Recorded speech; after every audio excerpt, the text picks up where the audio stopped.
साथियों, आप यहां देश के अलग अलग कोने से आए हैं। यहां देश के दूर सुदूर जनजातीय क्षेत्रों से आए साथी हैं। एनसीसी, एनएसएस के ऊर्जावान युवा भी हैं और राजपथ पर अलग अलग राज्यों की झांकी, अलग अलग राज्यों का संदेश बाकी देश तक पहुंचाने वाले कलाकार साथी भी हैं। राजपथ पर जब आप जोश के साथ कदम ताल करते हैं तो हर देशवासी जोश से भर जाता है। जब आप भारत की समृद्ध कला, संस्कृति, परंपरा और विरासत की झांकी दिखाते हैं तो हर देशवासी का माथा गौरव से और ऊंचा जाता है। और मैंने तो देखा है कि परेड के समय मेरे बगल में कोई न कोई देश के प्रमुख रहते हैं। इतनी सारी चीजें देख करके उनको बड़ा सरप्राइज होता है, बहुत सारे सवाल पूछते रहते हैं, जानने का प्रयास करते हैं देश के किस कोने में है, क्या है, कैसा है।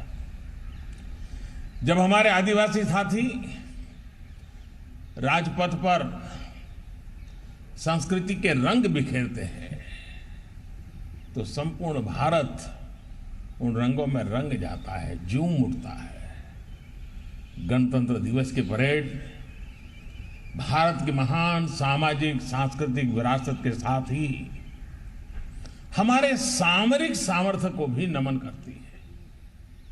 गणतंत्र दिवस की परेड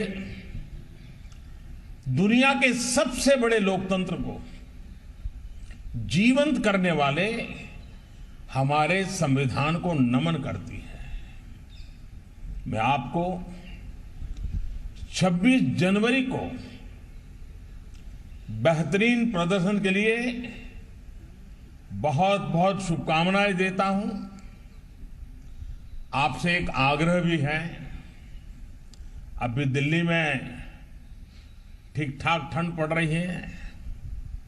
जो साउथ से आए होंगे उनको तो परेशानी और होती होगी। और आप कई दिन से यहां हैं, लेकिन आप में से बहुत से लोग, जैसा मैंने कहा, सर्दी के आदी नहीं है। इतनी सुबह उठकर आपको ड्रिल के लिए निकलना होता है।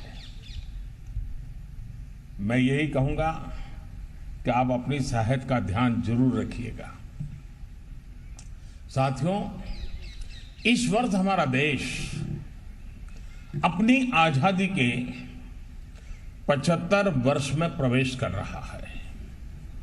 इस वर्ष गुरु तेग बहादुर जी का 400वां प्रकाश पर्व भी है और इसी वर्ष हम नेताजी सुभाष चंद्र बोस की 125वीं जन्म जयंती भी मना रहे हैं। अब देश ने यह तय किया है कि नेताजी के जन्मदिवस को हम पराक्रम दिवस के तौर पर मनाएंगे।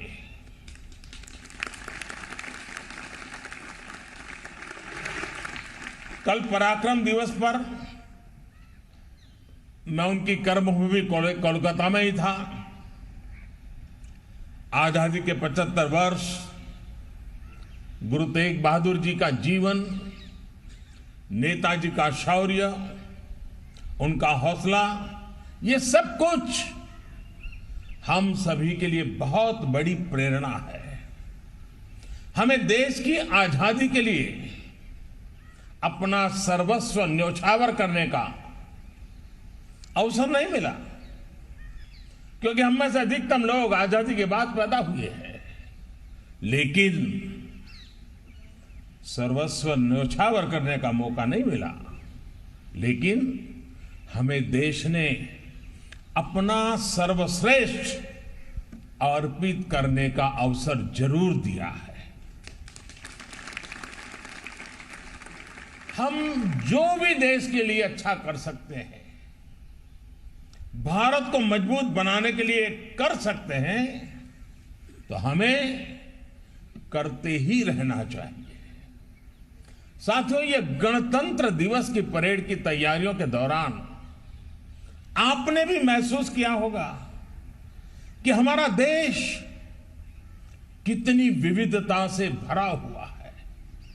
अनेकों भाषाएं, अनेकों बोलियां, अलग अलग खान पान, कितना कुछ अलग है, लेकिन भारत एक है।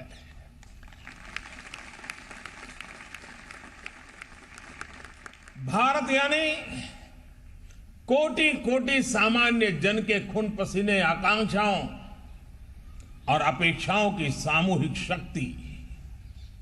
भारत यानी राज्य अनेक, राष्ट्र एक। भारत यानी समाज अनेक, भाव एक।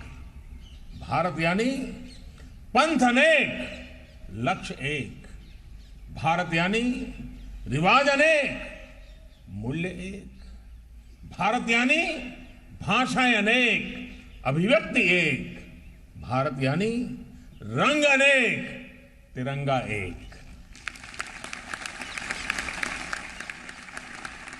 अगर एक पंक्ति में कहें तो भारत में रास्ते भले ही अलग अलग हैं, लेकिन गंतव्य एक ही है, मंजिल एक ही है, और ये मंजिल है एक भारत श्रेष्ठ भारत।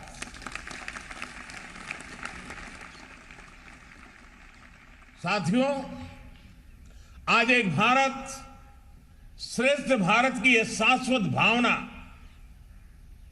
देश के हर कोने में प्रकट हो रही है, मजबूत हो रही है। आपने भी देखा और सुना भी होगा कि मिजोरम की 4 साल की बालिका, उसने वंदे मातरम जब गाया तो सुनने वाले को गर्व से भर देता है। केरल के स्कूल की एक बच्ची जब कठिन परिश्रम से सीखकर एक हिमाचली गीत बड़े परफेक्शन के साथ गाती है तो राष्ट्र की ताकत महसूस होती है। तेलुगु बोलने वाली एक बिटिया जब अपने स्कूल प्रोजेक्ट में बड़े रोचक ढंग से हरियाणवी खान पान का परिचय देती है तो हमें भारत की श्रेष्ठता के दर्शन होते हैं।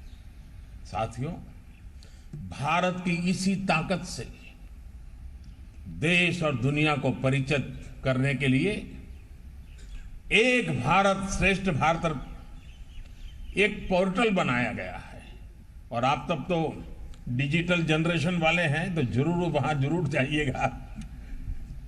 इस पोर्टल पर एक भारत श्रेष्ठ भारत जो पोर्टल बनाया है, उस पर जो व्यंजन विधियों का सेक्शन है, उस पर 1000 से भी अधिक लोगों ने अपने प्रदेश के व्यंजन साझा किए हैं। कभी समय निकालकर आप इस पोर्टल पर को जरूर देखिएगा और परिवार में भी कहिए, जरा आज मां बताओ, ये आपको बहुत आनंद आएगा। साथियों, बीते दिनों कोरोना काल में स्कूल, कॉलेज आदि बंद होने पर भी देश के युवाओं ने डिजिटल माध्यम से अन्य राज्यों के साथ वेबिनार किए हैं। इन वेबिनार्स में म्यूजिक, डांस, खान पान की अलग अलग राज्यों की अलग अलग शैलियों पर बड़ी विशद चर्चाएं की हैं। आज सरकार की भी कोशिश है कि हर प्रांत, हर क्षेत्र की भाषाएं, खान पान और कला का पूरे देश में प्रचार प्रसार हो। देश में भारत के हर राज्य के रहन सहन, तीज त्योहार के बारे में जागरूकता और बढ़े। विशेष तौर पर हमारी समृद्ध आदिवासी परंपराओं, आर्ट एंड क्राफ्ट से देश बहुत कुछ सीख सकता है। इन सबको आगे बढ़ाने में एक भारत श्रेष्ठ भारत अभियान बहुत मदद कर रहा है। साथियों, आजकल आपने सुना होगा, देश में बहुत बोला जाता है शब्द सुनाई देता है, वोकल फॉर लोकल। जो अपने घर के आसपास चीजें बन रही हैं, स्थानीय स्तर पर बन रही हैं, उस पर मान करना, उसका गर्व करना, उसे प्रोत्साहित करना, यही है वोकल फॉर लोकल।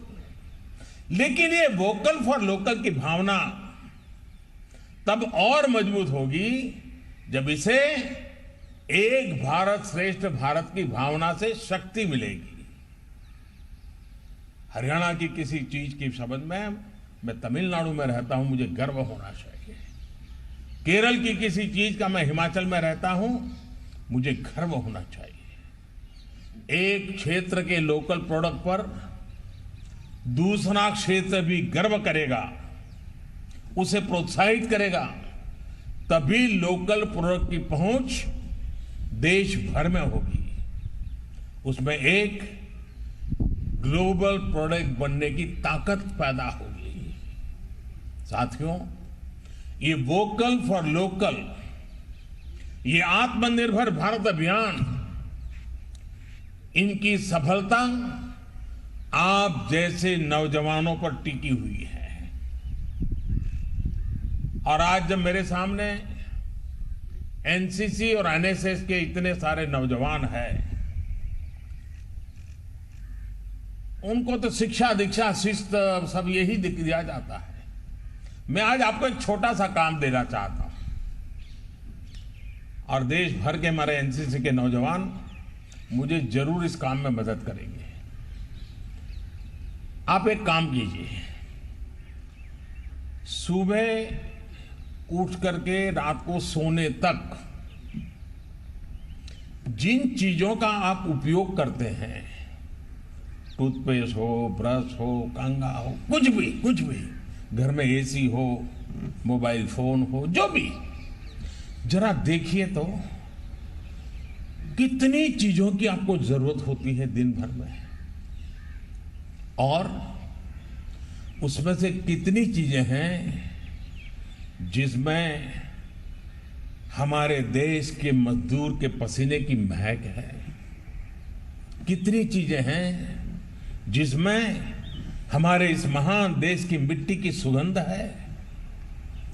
आप चौंक जाएंगे, जाने अनजाने में इतनी चीजें विदेश की हमारे जीवन में घुस गई हैं, हमें पता तक नहीं है। एक बार उस पर देखेंगे तो पता चलेगा कि आत्मनिर्भर भारत बनाने का सबसे पहला कर्तव्य हमी से शुरू होना चाहिए। इसका मतलब मैं ये नहीं कह रहा हूं कि आपके पास कोई विदेशी चीज है तो कल जाके फेंक दो, ये मैं नहीं कह रहा। मैं ये भी नहीं कह रहा हूं कि दुनिया में कोई अच्छी चीज हो, हमारे यहां न हो, तो उसको लेने से मना करें, ये नहीं हो सकता। लेकिन हमें पता तक नहीं है, ऐसी ऐसी चीजें हमारे रोजमर्रा की जिंदगी में हमें एक प्रकार से गुलाम बना दिया है, मानसिक गुलाम बना दिया है। मेरे नौजवान साथियों से मैं आग्रह करूंगा, एनसीसी एनएसएस के शिस्तबद्ध नौजवानों से आग्रह करूंगा, आप अपने परिवार के सबको बिठा करके जरा सूची बनाइए, एक बार देखिए, फिर आपको कभी मेरी बात को याद नहीं करना पड़ेगा। आपकी आत्मा कहेगी कि हमने हमारे देश का कितना नुकसान कर दिया है। साथियों, भारत आत्मनिर्भर किसी के कहने भर से ही नहीं होगा, बल्कि जैसा मैंने कहा, आप जैसे देश के युवा साथियों के करने से ही होगा। और आप ये तब और ज्यादा बेहतर तरीके से कर पाएंगे जब आपके पास जरूरी स्किल सेट होगा। साथियों, स्किल के, कौशल के इस महत्व को देखते हुए ही 2014 में सरकार बनते ही स्किल डेवलपमेंट के लिए विशेष मंत्रालय बनाया गया। इस अभियान के तहत अब तक 5.5 करोड़ से अधिक युवा साथियों को अलग अलग कला और कौशल की ट्रेनिंग दी जा चुकी है। कौशल विकास के इस कार्यक्रम के तहत सिर्फ ट्रेनिंग ही नहीं दी जा रही, बल्कि लाखों युवाओं को रोजगार और स्वरोजगार में मदद भी की जा रही है। लक्ष्य ये है कि भारत के पास स्किल युवा भी हो और स्किल सेट के आधार पर उन्हें रोजगार के नए अवसर भी मिले। साथियों, आत्मनिर्भर भारत के लिए युवाओं के कौशल पर यह फोकस भी देश की नई राष्ट्रीय शिक्षा नीति ने प्रस्तुत किया है। आप भी उसको देख पाएंगे। इसमें पढ़ाई के साथ साथ ही पढ़ाई के उपयोग यानी एप्लीकेशन पर भी उतना ही बल दिया गया है। राष्ट्रीय शिक्षा नीति की कोशिश ये है कि युवाओं को उनकी रुचि के अनुसार विषय चुनने की आजादी दी गई है। उनको कब पढ़ाई करनी है, कब पढ़ाई छोड़नी है और कब फिर से करनी है, इसके लिए भी फ्लेक्सिबिलिटी दी गई है। कोशिश यही है कि हमारे विद्यार्थी जो कुछ खुद से करना चाहते हैं वो उसी में आगे बढ़ें। साथियों, नई राष्ट्रीय शिक्षा नीति में पहली बार वोकेशनल एजुकेशन को एजुकेशन की मुख्य धारा में लाने का गंभीर प्रयास किया गया है। कक्षा 6 से ही विद्यार्थियों को स्थानीय जरूरतों और स्थानीय व्यवसायों से जुड़ा अपनी रुचि का कोई भी कोर्स चुनने का विकल्प दिया गया है। ये सिर्फ पढ़ाने के कोर्स नहीं होंगे, बल्कि सीखने और सिखाने के कोर्स होंगे। इसमें स्थानीय कुशल कारीगरों के साथ प्रैक्टिकल अनुभव भी दिया जाएगा। इसके बाद चरणबद्ध तरीके से सभी मेडिकल स्कूलों के शैक्षणिक विषयों में व्यावसायिक शिक्षा को एकीकृत करने का भी लक्ष्य है। मैं आज आपको ये विस्तार से इसलिए भी बता रहा हूं क्योंकि आप जितना जागरूक होंगे उतना ही आपका भविष्य भी उज्जवल होगा। साथियों, आप सभी ही आत्मनिर्भर भारत अभियान के असली कर्णधार है। एनसीसी हो, एनएसएस हो या फिर दूसरे संगठन हो, आपने देश के सामने आने वाली हर चुनौती, हर संकट के समय अपनी भूमिका निभाई है।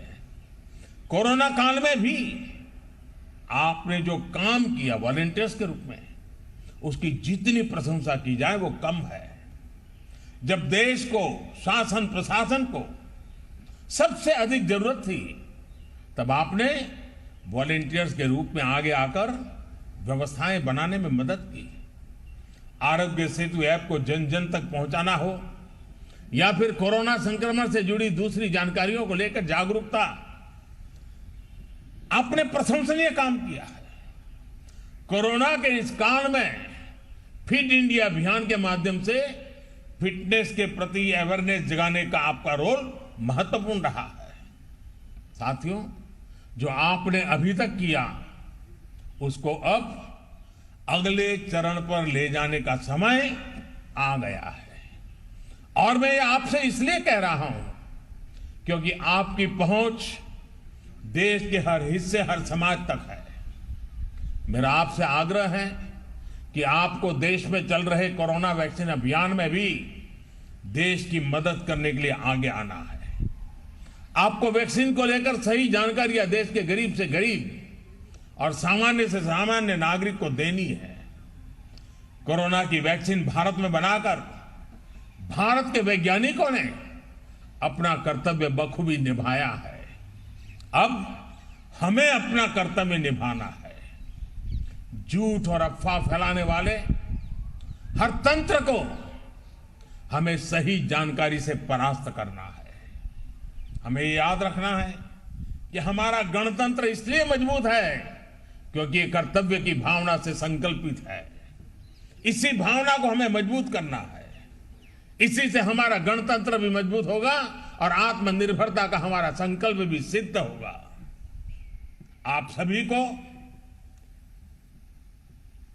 इस महत्वपूर्ण राष्ट्रीय पर्व में शरीक होने का अवसर मिला है। मन को घड़ने का, देश को जानने का और देश के लिए कुछ न कुछ करने का, इससे बड़ा संस्कार कोई और नहीं हो सकता है, जो सौभाग्य आप सबको प्राप्त हुआ है। मुझे विश्वास है कि 26 जनवरी के इस भव्य समारोह के बाद जब यहां से घर लौटेंगे तो आप यहां के अनेक चीजों को याद रख करके जाएंगे, लेकिन साथ साथ ये कभी नहीं भूलना कि हमें देश को अपना सर्वश्रेष्ठ अर्पित करना ही है, करना ही है, करना ही है। मेरी आप सबको बहुत बहुत शुभकामनाएं, बहुत बहुत धन्यवाद।